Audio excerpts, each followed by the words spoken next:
할렐루야. 오늘도 이렇게 화면을 보면서 말씀을 전하면 졸리지도 않고 감도 좀 달라지고 해서 제가 파워포인트로 준비를 했는데, 제목이 심령이 가난한 자의 복이다. 이게 오늘 제목입니다. 칼럼을 읽으셨는지 모르지만은 인류의 그 역사는 늘 가난과 부의 갈등이었어요. 여러분, 이 가난과 부자와 가난한 것, 이거 언제부터 시작됐는지 아세요? 좀 생각해 보시지 않았죠? 지금 오늘날 우리 현실 속에서 잘 살아보겠다. 그 잘 사는 것이 물론 돈하고만 연관된 건 아니지만 그래도 돈이 있어야 잘 산다. 이런 생각이 모든 사람들에게 잠재적으로 있습니다. 하나님께서 인간을 창조하시고 잘 알듯이 인간의 시조인 아담과 하와가 어디에 살았습니까? 에덴 동산에 살았잖아요.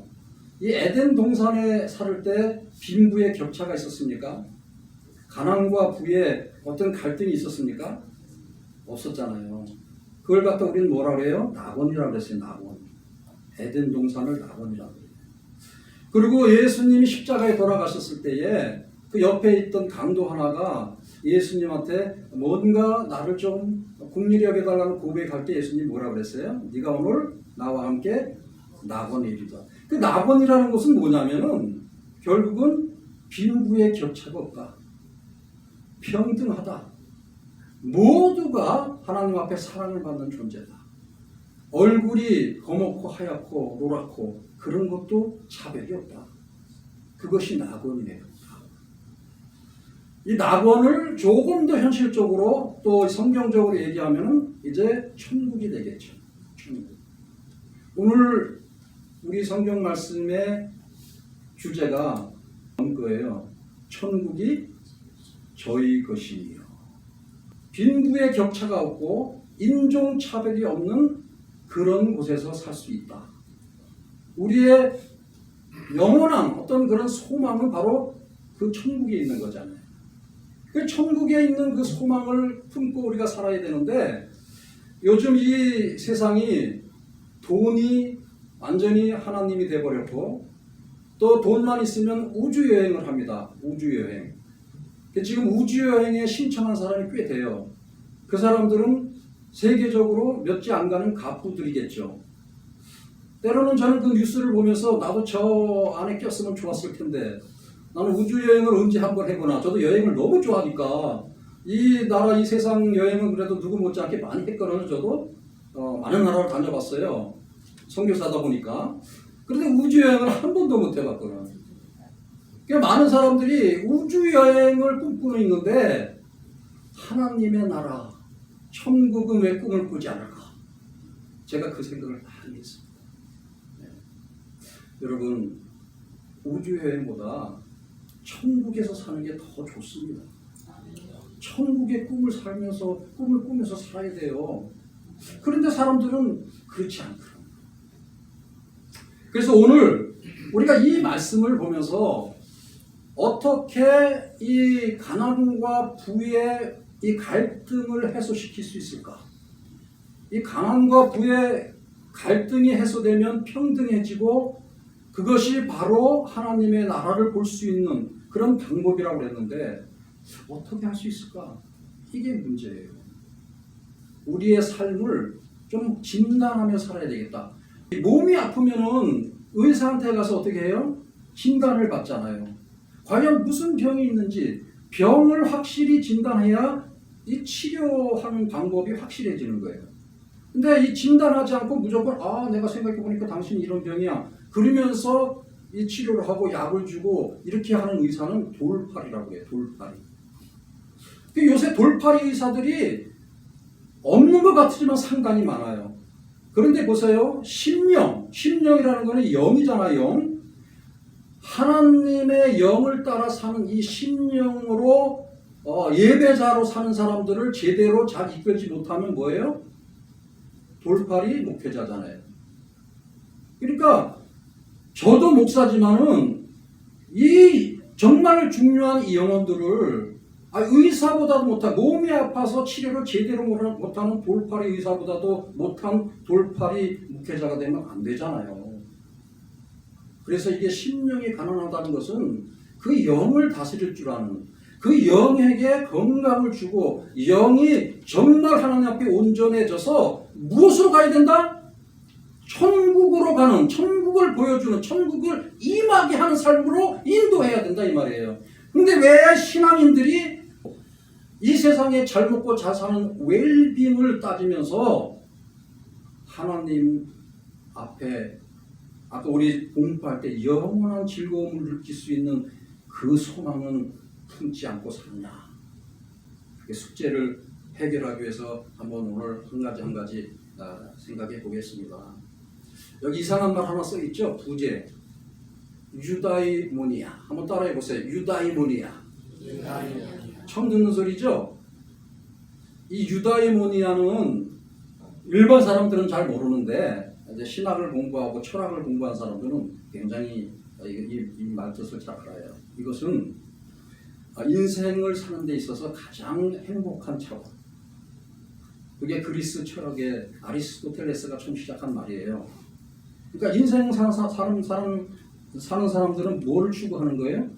결국은 행복을 추구하잖아요. 행복. 그 행복을 추구하면서 사는 그 최고의 높은 단계가 유다이모니아라. 그런데 이 세상에서 아무리 행복하고 아무리 많은 축복을 받고 지난번에 제가 얘기한 데는 만사 형통의 복을 받는다 할지라도 천국을 소유한 복보다 클까요? 아니잖아요. 이것을 오늘 우리는 알자 이거예요. 이걸 아시죠? 세상 사람들이 추구하는 그 최고의 행복, 웰빙, 잘 사는 법, 뭐 돈으로도 뭐도 다 찾을 수 있는 그 최고의 행복이 유다이몬이라면 그거보다도 한 차원 높은 게 천국이다. 야, 우리 신앙인들이 천국을 소유한다면 이 세상 행복은 다 가진 거예요, 사실은. 그거보다 차원이 높으니까. 이것이 이제 유다이모니아라는 실질적인 뜻이에요. 행복과 번영을 추구하는 인간의 심리적 현상에 대한 고대 그리스 철학으로 자아실현, 그다음에 자아성취, 이것의 최고의 상태다. 결국은 현실적인 이 인간적인 삶의 최고의 만족을 의미한다. 그런데 천국은 이거보다 한 차원 높다. 이걸 생각하시면 되고요. 우리가 하나님을 믿는 이유는 하나님께서 지금 인간이 갖고 있는 모든 행복보다 더 좋은 행복, 더 큰 축복을 주신다는 걸 우리가 믿습니까? 믿으니까 하나님을 믿고 하나님을 순종하는 거잖아요. 그래서 이스라엘 백성들이 하나님을 섬기다가 어쩌다 보니까 애굽에 들어가게 됐어요. 가난과 기근 이런 거 요셉을 통해서. 자, 요셉을 통해서 애굽에 들어가서 살다 보니까 인구는 많이 늘어났는데 계속 뭘로 살았습니까? 애굽에서 종으로 살았어요. 종. 하나님이 선택한 민족인데 종으로 살았어요. 이 갈등이 엄청나게 심한 거예요. 하나님이 주시는 최고의 행복, 인간이 추구하는 모든 행복보다 더 높은 차원으로 살아야 되는 하나님의 백성들이 노예로 살고 있다는 거예요. 말도 안 되잖아요. 그러니까 하나님이 안 되겠다. 이제는 정말 이 백성, 나의 백성들을 이끌어서 젖과 꿀이 흐르는 어디로 가요? 가나안 땅으로 하나님이 인도하시는 거예요. 모세를 통해서. 모세를 통해서 가나안 이 땅을 하나님이 통치하시고 하나님이 역사하시는 이 세상하고 비교할 수 없는 모든 만족을 누릴 수 있는 그런 땅으로 인도해 내가시는데 문제가 생깁니다. 문제가. 하나님을 그냥 철저히 믿고 순종하면 하나님이 다 예비하셨어요. 근데 인간이 광야에서 힘들잖아요. 그러니까 어떻게 돼요? 하나님을 배반하기 시작합니다. 하나님을 배반할 정도가 아니고요. 금송아지를 만들어서 하나님 대신에 우상을 섬깁니다. 왜? 참지를 못하는 거예요. 하나님이 약속하신 그 말씀 신뢰하지 못하는 거예요. 정말 행복할까? 하나님 그 주시는 그 행복이 유다이모니아 인간의 최고 행복보다 더 높은 차원인데 정말 그럴까? 그러면서 내가 원하는 행복을 추구하게 됩니다. 인간 모두가 다 내가 원하는 행복을 추구하는 그런 속성이 있습니다. 그 속성을 유도해서 지금 금송아지를 만들어서 자기의 그 속성대로 자기의 행복을 추구하는 대로 따라가고자 이렇게 우상을 섬기는 그런 행위들을 광야의 여정에서 했다는 것이죠. 그 우상의 길, 하나님이 주시는 그 행복의 길에서 지금 터닝하는 거기에 주동자가 누구예요? 제사장이었잖아요. 아론이었잖아요. 여러분, 오늘 이 시대를 잘 봐야 됩니다. 이 시대에 지금 소경이 소경을 인도한다. 이것이 헛된 말이 아니에요. 헛된 성경 말씀이 아니에요. 이 기독교라는 또는 교회라는 이름으로 많은 사람들을 우상으로 이끄는 그런 자들이 많다는 겁니다. 정신 바로 차려야 돼요. 우리가 오늘 심령이 가난해지는 것은요, 바로 이런 부분들을 명확히 볼 수 있다는 그런 존재가 되어야 된다는, 그래야만이 천국을 소유할 수 있다는 그런 얘기예요. 근데 그걸 모르고 무조건 그냥 주일날 되면 교회 가지. 아무런 의식 없이 하나님 앞에서 나의 영적 상태를 진단하지 않고 내가 지금 무슨 병이 걸려 있는지도 모르고 무조건 왔다 갔다 한다고 천국에 들어가는 게 아니다 이 말씀입니다. 하나님인가 바알 신인가? 바알은 풍요의 신입니다. 풍요의 신. 이스라엘 백성들이 하나님을 배반하고 나중에 가나안 땅에 들어갔는데도 불구하고 바알 신을 섬겨요. 풍요의 신을 섬기는 거예요. 가만 보니까 하나님 믿고 하나님이 주시는 복을 받으려니까 너무 어려워. 뭘 이렇게 하지 말라는 게 많아요. 하나님이. 그죠? 성경에 보면 이거 하지 말라 저거 하지 말라. 그러니까 하나님을 따라서 하나님이 주시는 복을 받을 때까지 뭔가 실천하려니까 너무나 힘든 거야. 그 상황 속에서 하나님 믿는 것을 배반하고 저 바알이라는 신은 그냥 내가 뭘 요구하면은 막 주더라. 그렇게 사람들이 변질이 됩니다. 그런데 여러분, 바알 신이 진짜 있는 것 같아요? 하나님처럼 진짜 존재하는 신 같습니까? 아니에요. 인간이 자기들이 원하고 자기들이 바라는 것을 충족시키기 위해서 자기 만족을 위해서 만들어내는 신이에요. 그게 바로 우상인 것이죠. 돈이 나의 모든 것을 충족시키겠다 생각하고 돈을 생각하면 그 돈이 우상이 되는 거예요. 뭐든지 내 만족을 위해서 추구하는 그 모든 것이 우상입니다. 사람들은 하나님, 실존하는 하나님, 그 하나님 섬기기에 너무나 어렵고 힘드니까 자기 자신이 원하는 만족하는 것을 바라는 그 생각 속에서 만들어내는 바알이라는 그 신, 그 우상을 섬기면서 뭔가 충족하려고 애쓰는 그런 현상들이 그 시대에 있었다는 거예요. 사랑과 정의를 말씀하시는 하나님을 떠났다. 왜 떠났느냐?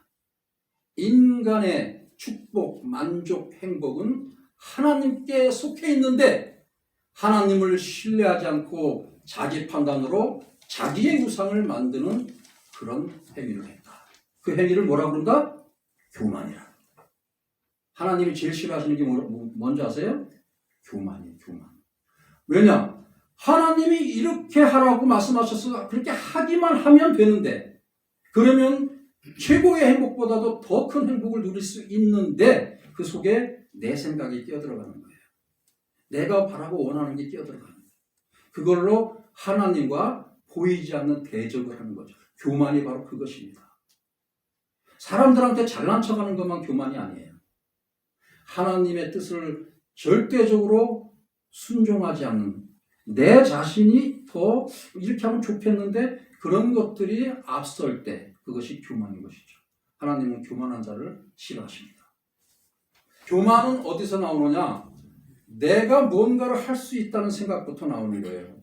그런데 내가 무엇을 생각할 수 있다는 그 속에 뭐가 껴있냐면 내가 유익을 얻고자 하는 생각이 껴있는 거예요. 누구하고 대화할 때도 내가 유익을 좀 얻어야 되고, 특히 장사할 때는 내가 더 유익을 해요. 어떤 커뮤니티나 어떤 단체에서 내가 어떤 무슨 일을 추진할 때도 무언가 나에게 이익이 없으면 하기 싫어요. 사람들은 전부 다 자기 이익을 추구해요. 자기에게 유익이 있는 것을 추구해요. 그럴 때 딱 중간에 뭐가 있는 거죠? 저울이 있는 거죠. 저울. 이렇게 뭐가 좋은가? 그것이 양심입니다. 양심. 오늘 제가 세 가지 진단을 얘기할 때 첫 번째 진단은 무엇을 하라? 양심으로 하라. 하나님 우리에게 양심을 주셨어요. 이 양심을 올바로 쓰고 바로 쓰고, 이 저울추 조금씩 기울을 때 아이고 이렇게 주면 내가 믿지는데, 아유 믿져도 내가 주지. 정말 믿질까요? 이 저울추라는 것은 단순히 돈을 조금 더 벌고 적게 벌고의 문제가 아니에요. 내 양심의 문제인 거예요. 그래서 심령이 가난한 자로 살려는 사람들은 양심의 저울추를 분명히 세워야 된다. 내가 정말 양심에 꺼리 끼고 있다면 조금 더 돈을 더 벌었다 할지라도 그것은 아무 효과가 없어요. 내가 어떻게 돼서 부자가 됐어요. 그런데 정말 양심에 꺼린 무언가 있다면 그 부자는 아무 의미가 없는 거예요. 그래서 우리가 양심을 하나님 앞에 바로 쓸 줄 아는, 양심의 저울추를 바로 세울 줄 아는 그런 사람이 심령이 가난한 자가 될 수 있다는 거예요. 자, 하나님과 만몬을 동시에 섬길 수 없다. 이 만몬은 결국은 물질 사상, 돈인 거예요. 돈을 사랑하는 것이에요. 심령이 가난하다는 것은 인간이 추구하는 현실적인 행복, 축복, 이 만족을 다 내려놓고 하나님 말씀에 순종하고 겸허해지고 수견해지고 진실해지는 것을 말한다. 사람들이 심령이 가난하다 그러면은 영적으로 호상해지고 어떻게 그냥 40일 이상 기도하고 무슨 거룩한 종교 행위를 해야만이 심령이 가난해진다고 생각하는데요. 그게 아니에요. 심령이 가난한 것은 내가 추구하는 그 행복, 인간의 행복의 조건을 다 내려놓는 거예요. 그리고 오직 하나님 말씀에 나를 굴복하는 자세. 그것이 심령이 가난해지는 그런 일종의 첫 번째 방법이죠. 부자 얘기 아시죠? 부자 얘기. 부자가 예수님을 찾아와서 내가 지금 율법도 다 지키고 이것저것 하라는 대로 다 했고요. 그래도 그리고 돈도 많아요. 근데 내가 어떻게 해야 정말 구원을 얻을 수 있습니까? 여기서 구원을 얘기하는 거는요, 조금 전에 제가 얘기했던 대로 유다이모니아, 인간이 가질 수 있는 행복은 이 사람 다 갖고 있는 거예요. 그런데 단 한 가지 아직도 그 차원을 넘어선 뭔가 심령 속에 뭔가 꺼리끼는 그 차원을 넘는 또 다른 그런 행복을 지금 바라는 것이죠. 그게 천국을 맛보는 행복이거든요. 이 부자가 와서 지금 난 다 누렸습니다. 세상이 주는 거 다 갖고 있습니다. 그런데 한 가지 더 갖고 싶은 게 천국을 보는 거예요. 천국에 임하는 삶을 살고 싶은 거예요. 이렇게 그런데 그걸 어떻게 하면 좋습니까? 예수님한테 물으니까 예수님 뭐라 그랬어요? 네가 갖고 있는 거 다 팔아서 가난한 사람한테 주고 그러고 다시 한번 생각해봐라. 그러면 그것을 얻을 수 있을 것이다. 이 사람이 너무나 고민이 되는 거죠. 가진 게 너무 많으니까. 이것을 다 다른 사람한테 나눠주기가 너무나 힘든 것이죠. 그러니 고민하지 않을 수가 없습니다. 예수님의 그 대답은 단순히 그 물질을 버리라 이 말이 아니에요. 물질을 모든 사람에게 나눠줘야지 네가 그 행복을 얻는다 그런 뜻만은 아니에요. 여기서 얘기하는 것은 바로 심령이 가난해져야 된다 이 말을 얘기하고 있는 거예요. 네가 천국을 보려면 심령이 가난해지는데 심령을 어떻게 가난하게 하느냐? 네가 여지까지 누렸던 모든 행복을 다 내려놓으면 된다. 이걸 얘기해 주는 것이죠. 이 부자가 이해를 했겠습니까? 어딘가 이해는 한 것 같은데 좀 아까운 것 같아. 요즘요, 이 세상 사는 사람들이요, 미국 살고 저기 밴쿠버에 한번 가봤더니 밴쿠버 사는 사람들이 저한테 웃으면서 우리는 999당에 산대요. 1000당 바로 밑에가 999당이래요. 밴쿠버가 999당이래요. 너무나 좋다 그러면서 자기들의 이렇게 행복한 걸 얘기하더라고요. 이 세상에 아무리 천당 999당이라 그래도 천국하고 천당하고 비교할 수 없어요. 근데 사람들이요, 이 999당이면 최고인 줄 알고 있고 이 행복 누리는 게 너무 아까워서 죽기가 싫은 거예요. 어떤 사람은 돈이 많아가지고 여행을 못해요. 나 여행 안 가요. 이미 돈 있는 거 다 쓰고 죽어야지. 사고 나면 어떻게 해요? 저한테 그런 말을 하는 사람이 있어요. 여러분, 아무리 이 세상에 돈이 많고 좋은 곳에 살고 좋은 집에 살고 자기가 권세를 누리고 별것을 다 누려도 천국보다 못해요. 천국을 우리가 소유하려면, 천국에 임하려면 어떻게 된다? 심령이 가난해지는 수밖에 없어요. 심령이 가난한 자의 마음에 천국이 임하는 것은 철학적인 자아 형성과 또 자아 성찰을 넘어서 영적 세계를 인식하는 복된 신앙의 차원이다. 이 신앙의 차원에서 삶을 영위하는 자가 바로 참된 복을 누리는 사람이다. 영적 세계라는 말을 우리가 알아야 됩니다. 영적 세계. 인간은요, 영적인 존재입니다. 육과 영과 혼이 합일된 합일체예요. 그런데 사람들은 이 영을 현실적인 삶, 내가 육적인 삶에 너무 거기에 치중을 하는 거예요. 거기에 뿌리를 내리려고 그래요. 그런데 이 영은 사실은 거기에 뿌리를 내리는 게 아니에요. 하늘을 바라볼 줄 알아야 돼요. 하나님을 바라볼 줄 알아야 돼요. 그래야 영의 세계가 열리거든요. 심령이 가난해지지 않으면 영의 세계를 알 수가 없어요. 우리 신앙이들이 착각하는 게 교회에 열심히 다니고 교회 가서 열심히 기도하고 하나님 앞에 전부 온갖 믿음을 다 하는데 아직 영적인 세계에 입문하지 못한 사람이 많아요. 그리고 사람들을 대할 때 어떻게 대하는지 두 번째 진단이 바로 이거거든요. 첫 번째는 양심으로 진단하라고 그랬잖아요. 두 번째 진단은 윤리, 성경적인 윤리로 진단하라는 거예요. 우리는 삶에 도가 있어요. 일반 사람들이 윤리와 법이 있는 것처럼, 도덕이 있는 것처럼 우리는 성경적인 윤리가 있어요. 이 성경적인 윤리의 핵심은 사랑이거든요. 하나님 사랑이시라. 그러면 우리가 성경적인 윤리로 사는 이 신앙인으로서 어떻게 사람을 대해야 되는 거예요? 돈이 있어도 돈 없는 사람 차별하면 안 되죠. 내가 주인이라도 노예한테 내가 마음대로 하면 안 되죠. 이웃에 뭔가 내가 싫어하는 좀 타인종이 왔다고 그 사람하고 나하고 거리를 두고 내가 그 사람들을 뭔가 차별한다면 그건 성경적인 윤리를 벌써 벗어나고 있는 거예요. 그래서 성경적인 윤리로 우리 자신을 진단해야 됩니다. 가졌던 갖지 않았던 내가 지위가 높던 낮던 이런 게 문제가 되면 안 돼요. 이런 게 문제가 되지 않아야 됩니다. 성경에서는 그거를 가르치고 있어요. 누구나 하나님 앞에서 동일한 존재로 서로 사랑하라.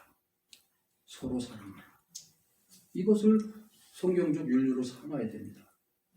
우리가 아무리 교회 생활을 열심히 했는데 매일 미워하고 싸우고 시기하고 질투하고 다른 사람들한테 뭔가 있는 거 내가 좀 어떻게 좀 뺏으려고 그러고 아무리 신앙이 좋고 교회를 열심히 다닌다고 해도 그런 윤리적인 행동에 우리가 뭔가 바로 서 있지 못하면 그것은 심령이 가난한 자가 될 수가 없어요. 그래서 윤리로 판단하라. 이것이 두 번째 진단 방법입니다. 안토니우스라는 성자가 있었는데 이 성자가 수도원 아시죠? 수도원 운동의 창시자예요. 이 사람이 엄청난 부자였습니다. 이 사람이 지금 조금 전에 예수님한테 부자가 찾아가서 그걸 깨우친 거예요. 내가 심령이 가난해지려면 그렇게 해야 되겠다. 그 부자는 고민했지만 나는 고민하지 않는다. 엄청난 재산을 다 팔아가지고 전부 가난한 사람한테 나눠줬습니다. 막 줄 서서 사람들이 돈 받으러 오려고 그 그림에 이게 다. 그래놓고 자기는 거지가 돼가지고 이제 저 동굴에서 앉아서 기도만 하고 있어요. 그러면 이제 이 사람이 어떻게 됐어요 지금? 영적으로만 가난해진 게 아니라 뭐예요? 현실적으로도 너무너무 가난해져서 다 줬으니까 먹을 게 없어요. 여러분 이게 심령이 가난해진 겁니까? 다 팔고 다 나눠줬다고 해서 심령이 가난해지는 게 아니고 이 사람은 그렇게 해버렸더니 자기가 거지가 된 거예요. 그래갖고 사람들이 찾아와서 뭐라고 얘기하면 그래도 영적으로는 좀 대단한 그런 수도사니까 조언도 해주고 또 어떻게 살아라 아까 얘기한 양심의 문제, 윤리의 문제 이런 걸 얘기를 해줬어요. 그 사람들이 듣고 그럴듯합니다. 내가 신앙생활 잘하겠습니다. 그러면서 뭘 줘요? 헌금을 주는 거야. 요즘을 따지면 그거 적선이라고 그러죠. 적선. 네. 이렇게 그걸 받아서 먹고 살면서 나는 거룩한 존재라고. 모든 걸 다 팔고 내가 이렇게 사니까 거룩한 존재. 이렇게 자기 착각을 하는 그런 사람도 있어요. 이 수도원 운동도 어떻게 보면 굉장히 거룩해요. 진짜로. 모든 걸 다 내려놨으니까. 누마니아 가면은 수도원들 아직도 많아요. 제가 수도원 그 수도사들 친구들도 만나면 바로 이 얘기를 하거든요. 모든 걸 버리고 이렇게 청렴 결벽하게 아무것도 없이 수도원에 사는 게 거룩하고 그것이 심령이 가난한 것이다. 이렇게 얘기를 해요. 저는 아닌 것 같아요. 아닌 것 같아요. 그래서 우리가 토론을 많이 합니다. 정말 그런 것이 심령이 가난할 것이냐. 그렇지 않다. 그러면 세 번째 우리가 잘 생각해야 됩니다. 세 번째 우리가 진단할 것이 하나 있는데 그렇다면 행복의 근원은 무엇인가? 근원을 찾아라. 근원으로 진단하라. 이 근원이라는 것은 시작점이잖아요. 시작점. 이 시작점이 무엇인가? 여기 에서 그림 있어요. 에서가 장자로 태어났는데 팥죽 한 그릇에 이 장자권을 팔아먹었잖아요. 이 사람은 이 장자권이 이렇게 중요한 게 아니다. 소홀히 여긴 거예요. 경홀히 여긴 거예요. 여기서 우리는 뭘 봐야 되냐면 신분을 볼 줄 알아야 돼. 신분. 인간이 가난과 부의 갈등은 돈이 많고 적부에 그게 문제가 되지만 또 한 가지 문제는 신분의 문제예요. 어떻게 태어났느냐? 루마니아에 가면요, 이 집시들, 제가 집시 사역 하잖아요. 거기에 똑똑한 사람 참 많아요. 집시들도. 그런데 울부짖어요. 똑똑한 사람들은. 나는 왜 미국에서 안 태어났나? 나는 왜 독일 사람으로 안 태어났나? 나는 왜 집시로 태어나서 이렇게 비천한 인생을 살아야 되느냐? 그렇게 따져요. 여러분 그런 생각 안 해봤습니까? 지금 이 순간에도 수많은 사람들이 나는 왜 이렇게 태어났지? 나는 왜 이렇게 가난한 부모 밑에서 태어났지? 그거 되게 고민하고 삽니다. 이 신분의 문제가 부와 이 가난의 그런 차이에도 큰 숙제가 되고 있어요. 그래서 우리 믿는 사람들이 신분을 소중하게 여겨야 돼요, 사실은. 그러고 있잖아요. 또 예수님이 40일 기도하시고 나서 너무나 배가 고팠어요. 그럴 때 이 시험하는 자가 와갖고 야, 네가 하나님 아들이냐? 그러면 이 돌멩이를 갖고 떡덩이로 만들어서 먹으면 될 거 아니야. 이렇게 얘기하는 거예요. 그건 뭐예요? 지금 배고픔이야. 배고픔. 먹고 사는 문제. 이것을 우리는 넘어설 줄 아는 영의 세계에서 그것을 넘어설 인간의 최고로 아주 현실적으로 최고로 필요한 것마저도 말씀으로 이길 수 있는 그 말씀이 행복의 근원이다. 이거를 깨닫는 사람이 심령이 가난한 사람이에요. 그 하나님 말씀으로 이 인간의 최고 필요한 것을 이기지 못한 사람들은 아직 심령이 가난한 사람이 아니에요.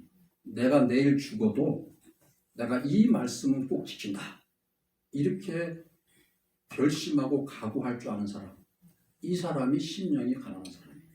내가 지금 당장 죽어도 초대교회에 우리 선조들이 사자굴에 던져도 사자한테 먹혀도 내 신앙은 바꾸지 않는다. 이 사람들이 심령이 가난한 자들이었어요. 우리 모두 이제 이 세 가지 문제 잘 극복해서 양심의 문제, 성경적인 윤리의 문제, 하나님의 말씀에 내가 바를 수 있는가? 이 문제를 분명히 하셔서 심령이 가난해지면 어떻게 된다? 천국이 저희 것입니다. 천국에서 살 수 있는 그런 진정한 행복, 세상이 주는 그 어떤 행복보다도 더 큰 행복을 누리며 살 수 있는 존재가 된다. 얼마나 멋있습니까? 이것을 우리에게 복으로 주셨다는 거예요, 하나님. 우리 모두가 이런 복을 누리는 아름다운 성도가 되기를 축원합니다. 기도하겠습니다. 하나님 아버지 감사합니다.